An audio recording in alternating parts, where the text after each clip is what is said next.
but there is also something which is always on under question. And the question is, if we have national foundations, okay, Germany has several several foundations. If England, Britain has foundations. If France has national foundations, why do we need to repeat the work of those foundations? If you want a postdoctoral scholarship in Germany, you go to a number of foundations and say, can you give money for this, for this, for this, for this? And then why do we need to, why Germany is already putting into research an amount of money. So why do we need to put other money? Instead of giving it to the German foundation, we give it to the European Union, and the European Union allocates it to the research again. We have two programs that are the same thing. So why do we need to do this? Or actually, do we need to do this?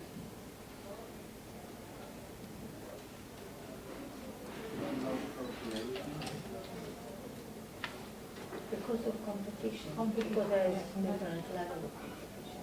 And you are competing with other countries. I think there can be chosen better ideas, better scientific teams, and so on. Excellent science. Yeah.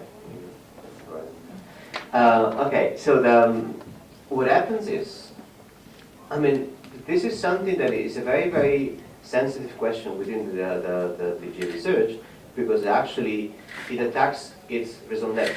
It attacks is really, really why you're here, why we need you. And then they have to find some answers. So the answers are, the first thing is, what you get in the, whenever you write in the research, they will tell you the story of Finland. It was like Finland in the 80s was undergoing this worst crisis. Everything was bad, and then what happened? What they decided to do, instead of cutting funds, they decided to invest. They decided to invest into research, and actually this was the kind of the economic miracle in Finland. So we believe that by investing into research, we're going to bring whatever country technology to the next level and out of crisis. So the idea is that research is one of the components that are going to bring us out of crisis. Of course, this is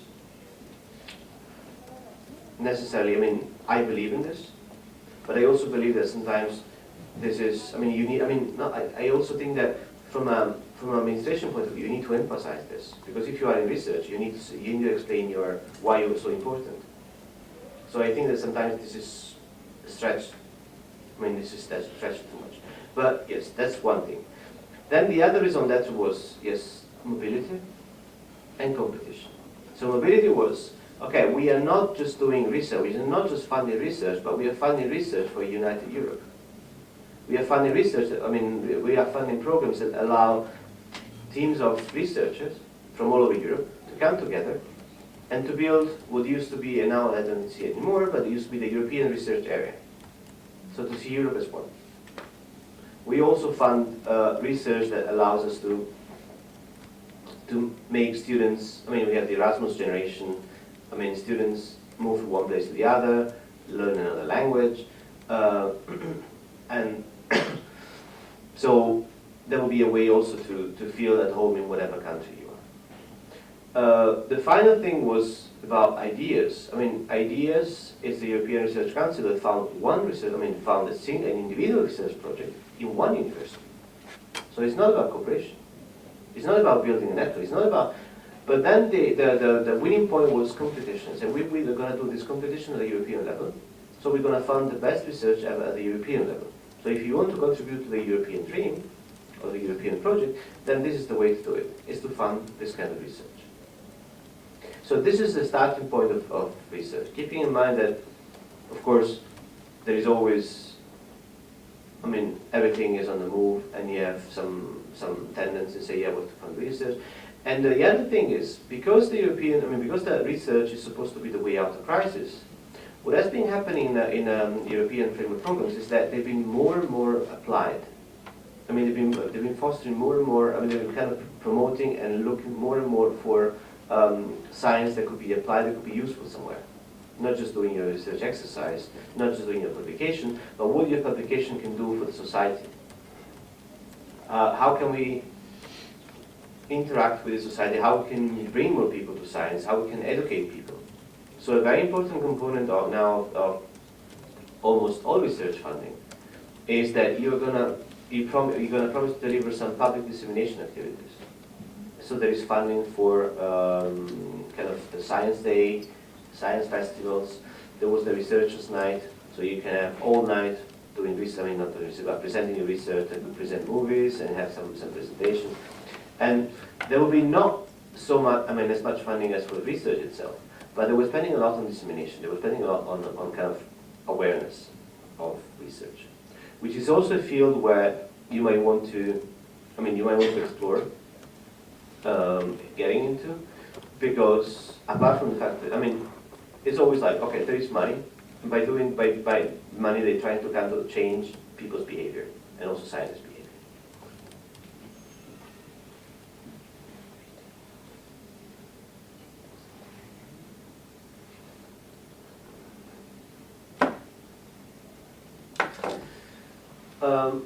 This is something that is not an official question the European Union asks, but actually, whenever you ask for, I was using this because doing those workshops, they were like, we need more money, we need more money. And my question is on why we need more money. Just because your line manager said you need more money? So as an individual, or as that's more individual based, but also for organizations. I believe that, university have to look for money, but I also believe we should not just look blindly for money because money is there. So from an individual point of view, why need more money? And this question is not just don't apply if you don't, but it's also about what kind of funding scheme you want. Because by answering this question, you also have, it's like, you tick the box and then say, okay, next level, if you want this, then you have to go this way, or you have to go this way, you have to go this way. So if you say, I want money because I want a PhD student, then there are certain schemes that apply to you, some others that do not apply to you. Or the other that do not apply to you, they have to be kind of turned in a way that you can use it. I've seen uses of EU funding that were like, there was a scheme where there was no PhD studentship, but they were able to combine it with a university scholar, and they were able to create PhD positions. So you could do this if there is co-funding, or if you can find an agreement with the university, but they do not fit directly your needs. You have to negotiate this with the university with them. There are some schemes that do not offer salaries. There are some others that do. And they also depend on your university rules.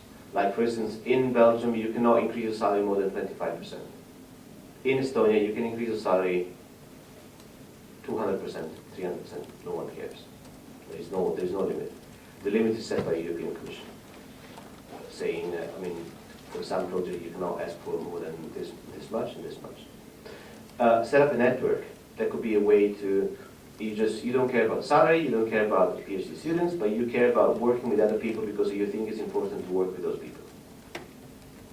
Write a book. I'm not sure this, to what extent this applies, but this is mostly for UK or kind of even Netherlands-based academics when you have teaching. And do you know what is buyout? No. Buyout is when you are, if you are a professor, if you are a lecturer, you have some research obligation, you have some teaching obligation. Now the teaching obligation, there is an estimate how much your teaching is worth for the university. So say your salary is that much. Half of it, if your salary is 2,000 euro a month, your teaching is 50%, then 1,000 euro per month, it goes, it's paid by teaching. So buyout means I don't want to teach for a year. Of course you can have a sabbatical, but if you win the project, you can actually redirect the money from the project into your salary, and then to liberate the part, to free the part of your salary that goes into somebody else's salary, and this person is going to teach you at your place. Now this changes from university to university. I know that for instance in the UK, they want the equivalent of your salary.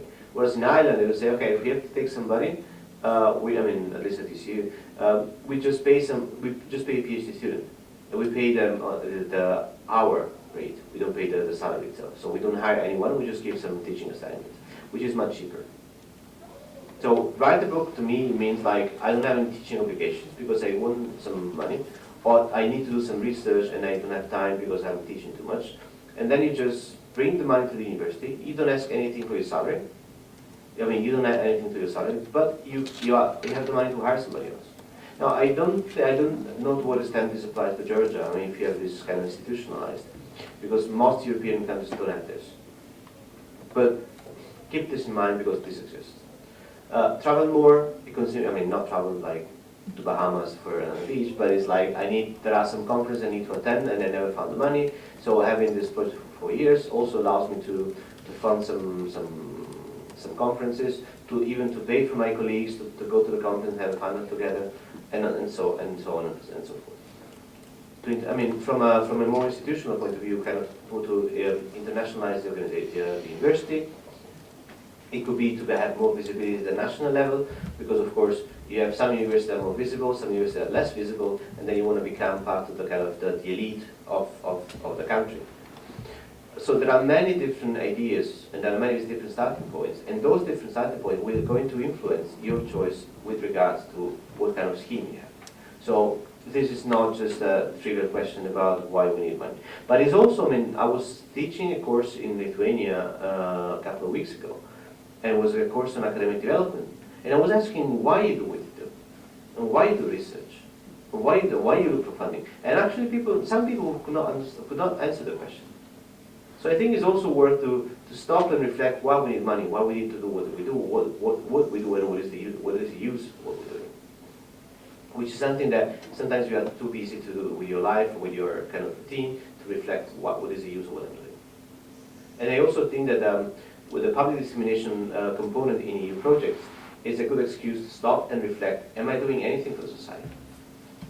I don't know if you're familiar with, there's a website called PhD Comics, and it was done by PhD students who are very frustrated about their work, and they start kind of drawing animation and comics and other things. So lots of jokes about being a PhD student. Now, those jokes I found extremely smart. They also made a movie, the PhD movie. If you have PhD students, show them the movie. You can buy it for $5 on the internet, and you can download it, you can just stream it. And it's about the frustration and the joys of being a PhD student or being in academia.